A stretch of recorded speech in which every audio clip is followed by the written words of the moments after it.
Radio city पर lockdown रिश्ते कुछ बनते कुछ बिगड़ते। बचपन से हमें कहा जाता है कि वक्त के साथ साथ तुम सीख जाओगे।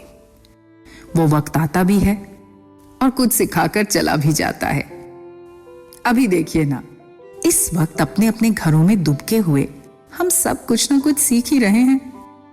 हर दिन इंस्टाग्राम और फेसबुक पर लोग अपने खाना बनाने की, झाड़ू लगाने की, कपड़े धोने की, पोछा लगाने की तस्वीरें डाल रहे हैं। और मजबूरी में ही सही, मगर हम सीख तो रहे हैं।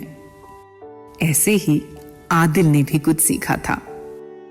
सोशल मीडिया पे वायरल हो रहे कई वीडियोस और कुछ हद तक 90s की फिल्मों से यही कि कानून के हाथ बहुत लंबे होते हैं, और अगर उस हाथ में लंबे लंबे डंडे हों तो फिर अच्छों का दिमाग ठिकाने पे आ जाता है। कोरोना वायरस की वजह से मुल्क भर में लगे लॉकडाउन के वक्त जरूरत का सामान लेने की थोड़ी छूट तो है, पर कुछ लोग इसका नाजायज फायदा उठाते रहते हैं। वहीं कुछ अपने अपने घरों में रहकर इस मुश्किल भरे वक्त को काट भी रहे हैं। खैर, आदिल के लिए ये दोनों ही तरह के लोग सिर्फ सोशल मीडिया पर डाले गए पोस्ट से ज्यादा और कुछ नहीं थे। उसके लिए ये लॉकडाउन एक तरफ से कॉलेज से आजादी की खुशी था और दूसरी तरफ समीरा से ना मिल पाने का गम। अरे आप खुद ही सोचिए ना, एक 19 साल का बाका नौजवान लड़का अपने मम्मी पापा और छोटे भाई के साथ आखिर कितना वक्त बिता सकता है। शहर के छोटे छोटे घरों में इतनी भी जगह कहां होती है कि वो समीरा से 5 मिनट बात कर ले या वीडियो कॉल पर अपने चांद का दीदार कर ले। बाहर जाने की बेवकूफी करना तो और खतरनाक था। कोरोना के साथ साथ अब तो पुलिस के डंडों से भी खतरा था। ऐसे में राहत के कुछ पल सिर्फ सामने के फ्लैट में रहने वाले पाटिल अंकल के घर ही मिलते थे। घर में सिर्फ अपनी फ्रेंच बुलडॉग के साथ अपना फ्लैट शेयर करने वाले पाटिल अंकल के घर जाकर कम से कम 5-10 मिनट समीरा से बात हो जाती थी। अभी तक तो आदिल और समीरा की लव स्टोरी में मसीहा वाला स्पॉट पाटिल अंकल का ही था। एक दिन जब आदिल ऐसे ही प्रेम गीत गाने में बिजी था, तभी पाटिल अंकल ने उससे पूछा कि क्या बाहर मेडिकल स्टोर्स खुले हैं, क्योंकि वो पिछले कई हफ्तों से घर से बाहर नहीं निकले थे।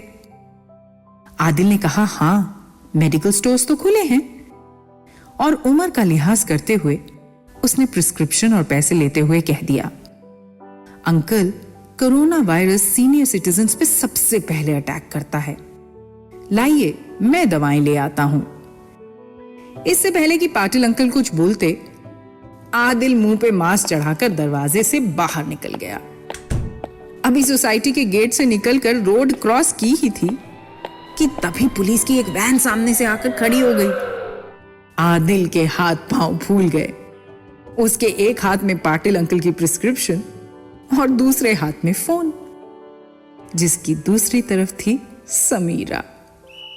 पुलिस वाले को अपनी तरफ आता देख सबसे पहले आदिल ने आसपास देखा कि कहीं कोई वीडियो तो नहीं बना रहा, कहीं आज उसी का डंडे खाता हुआ वीडियो वायरल ना हो जाए। पुलिस वाले ने सामने से पूछा, लॉकडाउन में बाहर क्यों निकले हो? आदिल के मुंह से जवाब बाहर ही नहीं निकल पा रहा था। उसकी आंखों में सिर्फ कानून के लंबे हाथ और उस हाथ में पकड़ा हुआ डंडा दिख रहा था। फोन की दूसरी तरफ से समीरा हेलो हेलो बोल रही थी। जब पुलिस वाले ने और ऊंची आवाज में पूछा तो आदिल ने जवाब से पहले फोन काट दिया। आफ्टर ऑल गर्लफ्रेंड उसके मार खाने की आवाज सुने, ये कौन सा लड़का चाहता है। आदिल ने घबराते हुए सिर्फ प्रिस्क्रिप्शन पुलिस वाले की तरफ बढ़ा दी। पुलिस वाले ने प्रिस्क्रिप्शन को उलट पलट कर देखा और मेडिकल स्टोर से दवा लेकर आदिल को दे दी। आदिल को लगा कि बेटा आज तो बच गए। उसकी जान में जान आ ही रही थी कि पुलिस वाले ने पीछे से आवाज लगाई, ओए सुन, कहां रहता है तू? आदिल ने सोसाइटी के नाम के साथ साथ बिल्डिंग का विंग और अपना फ्लैट नंबर भी बता दिया, और ये भी कि सामने वाले पाटिल अंकल ने भेजा था, वरना वो बाहर नहीं आता। पुलिस वाले ने उसे जाने को कह दिया। आदिल घबराए घबराए कदमों से वापस अपनी सोसाइटी में आया। पाटिल अंकल की बेल बजाई, दरवाजे से ही दवाइयां, प्रिस्क्रिप्शन और बचे हुए पैसे दे दिए और अपने घर में चला गया। अभी वो ये सोच ही रहा था कि अगर आज पुलिस वाले ने डंडे मारे होते तो बर्फ लगानी थी या गर्म पानी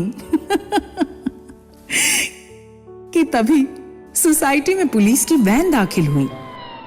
आदिल ने खिड़की से देखा तो वही पुलिस वाला वैन से उतरा और उसकी बिल्डिंग के अंदर आ गया। आदिल को अब यकीन हो चुका था कि अब ये उसके घर आके उसकी शिकायत उसके पेरेंट्स से करेगा और फिर डंडे ना सही लेकिन बेलन से पिटाई तो पक्की होगी। लेकिन तभी सामने वाले पाटिल अंकल ने दरवाजा खोला।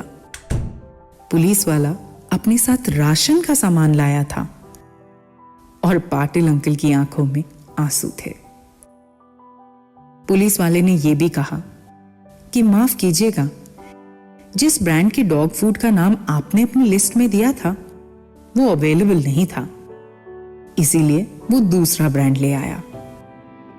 जी हां, प्रिस्क्रिप्शन की उल्टी तरफ घर के सामान की एक लिस्ट भी थी जो आदिल ने देखी ही नहीं थी। शायद वही लेकर पाटिल अंकल खुद जाना चाहते थे, मगर आदिल बिना कुछ सुने ही बाहर निकल गया था। पाटिल अंकल ने पैसे देने की बड़ी कोशिश की, लेकिन पुलिस वाले ने हाथ जोड़कर मना कर दिया। साथ में अपना फोन नंबर भी दिया कि अगर आगे कुछ भी चाहिए हो तो उसे कॉल कर लें, बाहर जाने का खतरा ना उठाएं। आदिल ने आज पहली बार कानून के लंबे हाथों को कुछ ऐसा करते देखा। शायद आज इस रुके हुए वक्त ने भी उसे कुछ नया सिखा दिया था। तभी तो कहते हैं, वक्त के साथ साथ सब कुछ सीख जाओगे। रेडियो सिटी पर लॉकडाउन रिश्ते। कुछ बनते कुछ बिगड़ते।